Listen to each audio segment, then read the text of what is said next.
The following is a CNN special report.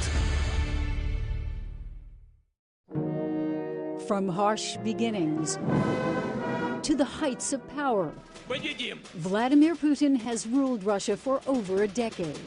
They want a strong guy in charge. They've got a strong guy in charge. From the KGB to Sochi, a very public leader who remains a mystery to many. The power of Vladimir Putin. The International Olympic Committee has the honor. Since this announcement in 2007, that the 22nd Olympic Winter Games in 2014 are awarded to the city of Sochi.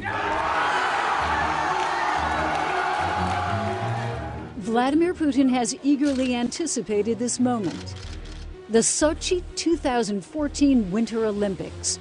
A chance, he told George Stephanopoulos, to put Russia center stage. I want it to be a success for this nation. We are hosting these Olympics so that millions of sports fans the world over will feel this celebration. It won't be my personal success. That success will belong to this country, and I hope the success will come true. His Russia, his vision. And yet, the biggest showdown in Russia may not come on the slopes or on the ice. It may just be a war of wills between terrorists bent on violence and Vladimir Putin's complete commitment to safe and successful games. We will fiercely and consistently continue to fight against terrorists until their complete annihilation. It is Vladimir Putin's biggest moment yet on the world stage, one he vows will end in triumph and not tragedy. The most recent chapter in a life's journey that started here. St. Petersburg, Russia.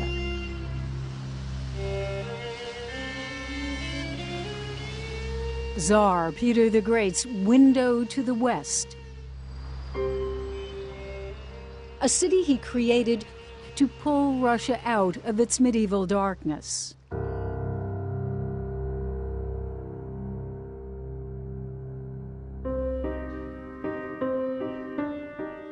Putin lived in a one-room communal apartment with no hot water, where he beat off rats with a stick.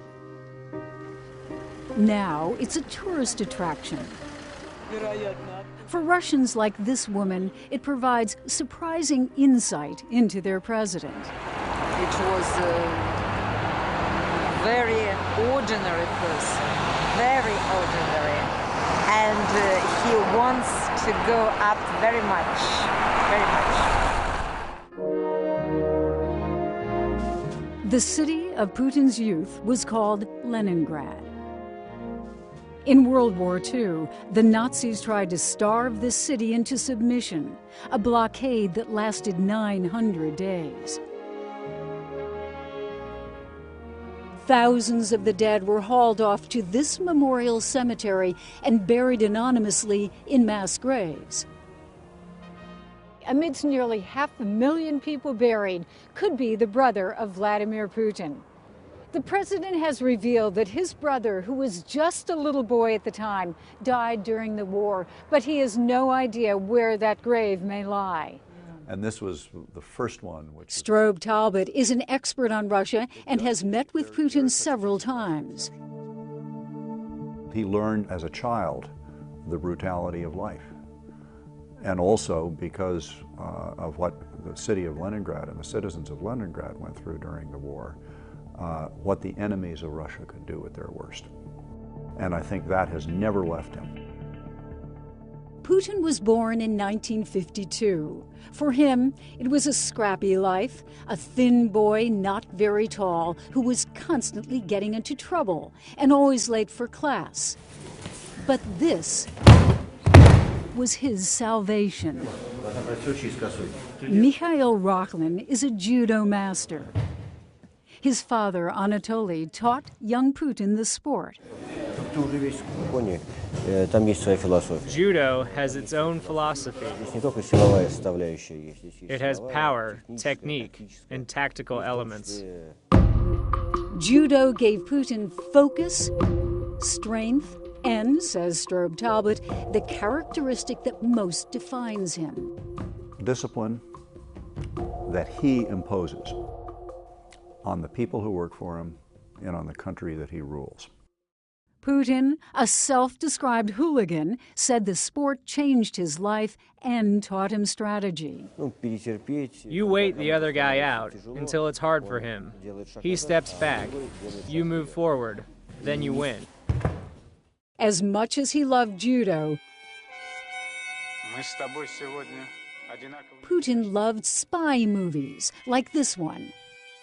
At 16, Putin went to KGB headquarters intending to join, but officials told him he wasn't ready. They said, well, kid, go away. You need some education. He goes to law school, comes back, and he becomes an agent. I think he was very much a product of that quintessential Soviet institution. I remember meeting him and having him lock his gaze on my eyes and let me know that he knew a lot about my past. And what he was basically saying, I've studied your file. I know about you. We've got stuff on you. It was just classic KGB behavior. Putin was in his 20s and a KGB agent when he met Sergei Raldugin, an accomplished cellist, in the summer of 1977. We had a guitar and we were singing songs. We rode around town. He didn't look like a police officer, but he was just a good guy. Nothing else but a nice, charming guy. A nice, charming guy lacking polish and driving a car like a tin can. That Zaporozhets car had no muffler. You know what a muffler is? So it made this sound, you know?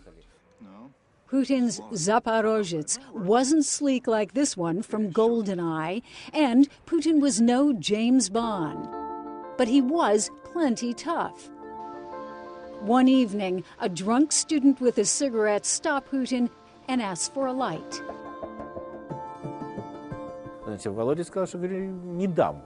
Putin said, I won't give it to you.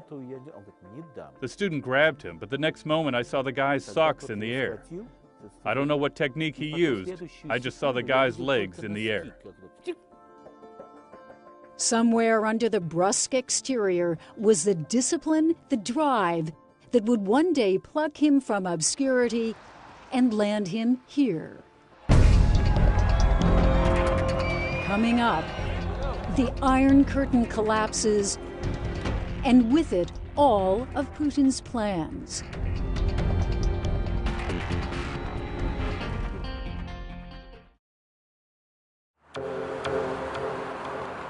In this unremarkable building, one of the Cold War's most feared agencies, the KGB. Secretive, powerful, and by the late 80s, Vladimir Putin's employer, although he wouldn't admit that he was a spy. He said he was in the special police. Sergei Raldugin is a friend. Putin at that time never talked about his work. I was interested in the KGB. They're intelligence officers. It was very romantic. And he immediately told me that in intelligence, the less they know about you, the better. Mr. Gorbachev, open this gate. It was the late 80s, the height of the Cold War. Mr. Gorbachev, tear down this wall. Vladimir Putin was a mid-level KGB agent posted to East Germany with 2 young daughters and an attractive young wife, Ludmila, a former airline stewardess. The Soviet Union defined him, and not just the Soviet Union, but the security services, the KGB. Strobe Talbot is president of the Brookings Institution.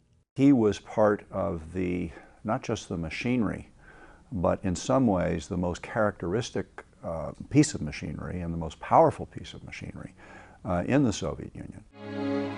The KGB was a powerful part of what some called the Ministry of Fear, and Putin was unflinchingly loyal both to the KGB and to the Soviet Union.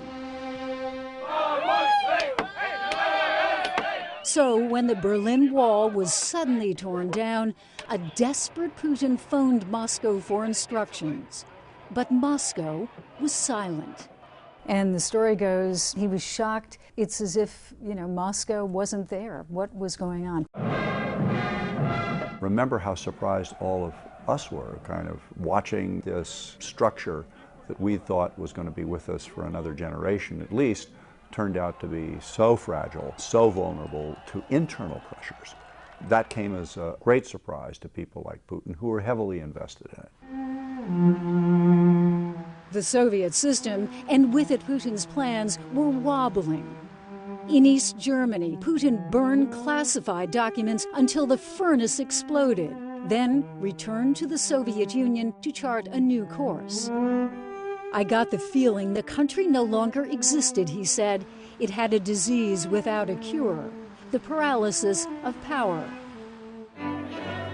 Putin returned to the Soviet Union, resigned from the KGB, and became the right-hand man to Leningrad's reformist mayor, Anatoly Sobchak. For me, he was just one of the men coming to the house to steal my father. That's it. Ksenia Sobchak is Anatoly's daughter and a Russian celebrity. She's known Putin since she was a little girl. Putin, she says, reads people like a book. And this is his big secret. So I think he knows how to speak with different kind of people, and especially when he's alone with them. Perceptive and powerful, Putin used his skills to his advantage. His boss, the mayor Sobchak, was essentially a reformer and needed somebody who was sort of the tough guy behind the scenes to keep things under control. Keeping things under control and maintaining the Soviet system were important to Putin.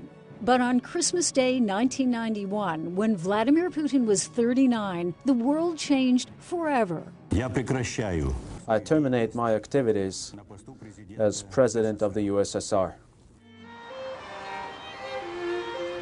The Soviet Union ceased to exist.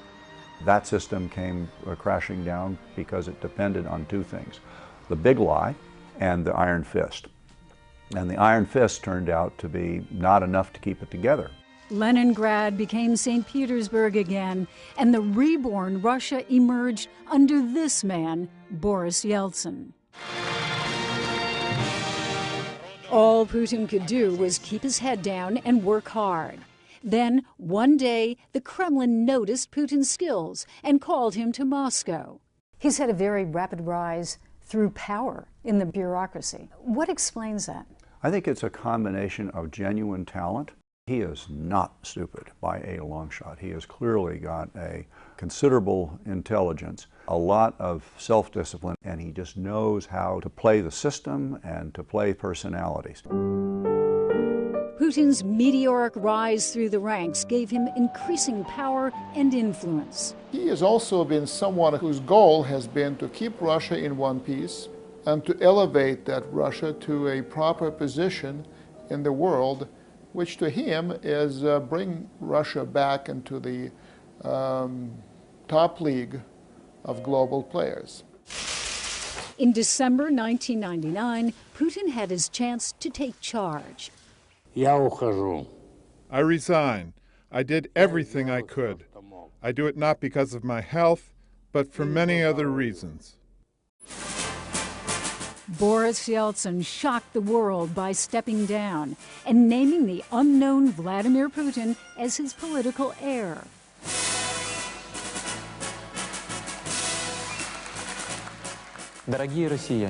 Dear Russians, dear countrymen, today I have been given the responsibility as head of state. Vladimir Putin was in control and would lead Russia for the next 14 years. Next, the Sochi Olympics. I mean, it's prestige. He is a big believer in prestige. And the shadow of terror.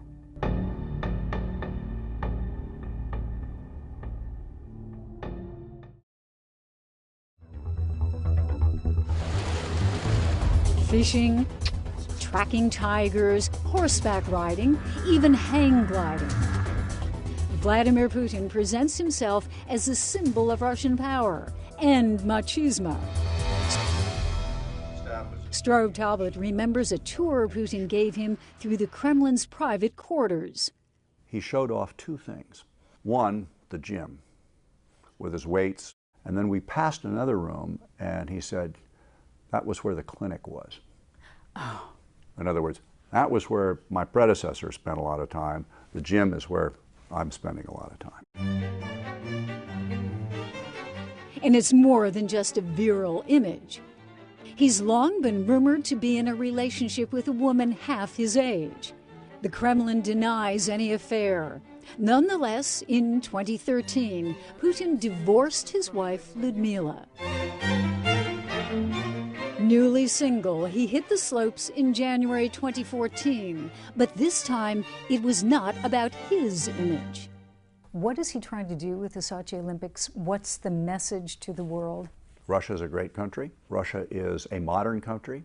Russia can hold an Olympics. You all come, but some of you aren't going to be as welcome as others, and the security's going to have to be very tight. I mean, it's prestige. Prestige, but not without controversy. At a cost of over $50 billion, it's the most expensive games in history. On ABC's This Week, Putin denied allegations of massive corruption. No, not true. Our law enforcement agencies have been working in this area. So far, we are not seeing any major, large-scale manifestations of corruption as part of the implementation of the Sochi project. But Putin can't deny the specter of terrorist violence, though he has vowed to prevent it. The job of the Olympics host is to ensure security of the participants in the Olympics and visitors. We will do whatever it takes. Putin's heavy hand has made him enemies worldwide, sparking controversy recently with a strong anti-gay stance. There have been protests against him. Yes, there's been a high degree of repression, but it's also interesting that there hasn't been a widespread, sustained support for the protests either. That's because Russians, Talbot says, are used to an authoritarian leader. Ksenia Sobchak is not so sure. We should fight with him not because he's a monster, he's not. Just his values are not my values, and not values, I think, of the whole new generation in Russia. His mind is very, so to say, Sovietic. Soviet. His mind is very Soviet. Talbot calls Putin a throwback, but Putin would call himself traditional, as he told me in this December press conference. We can need to find the most traditional values. Without these values, society becomes degraded. And quite clearly, we need to return to these values to understand the reason for this, the evaluations, appraisals of them, and to move forward. He tends to pick on values that I think we could call sort of traditional conservative values. His anti-gay policies being a pretty good example of that. But what he's really saying is that we in Russia are a pure civilization. Putin sees himself as the protector and savior of modern Russia. Over the last decade, Putin has paid off Russia's debt, improved the quality of life for many, and made Russia a major player in international affairs. He's also shown, just in the past 6 months or so, some dexterity in diplomacy, making a virtue out of the crisis in Syria, sort of getting Russia back into the game of diplomacy in the Middle East and that kind of thing. And I think there is a certain accomplishment there. Yet, he has plenty of detractors. I don't want to compare, but Putin has his own truth, which is just different from ours. He's quite truthful in saying, like, look, I'm the ruler, it's my rules, I believe in these things, so I'm the president, so I would decide how you would live. Only time will tell whether today's Russians are willing to live by Putin's rules. But one thing seems clear. Putin doesn't plan to relinquish control anytime soon. 2 presidential terms are not enough. Even 4 presidential terms are not enough. We're talking about a lifetime job. Even then, it will not be complete. So he wants to see it through.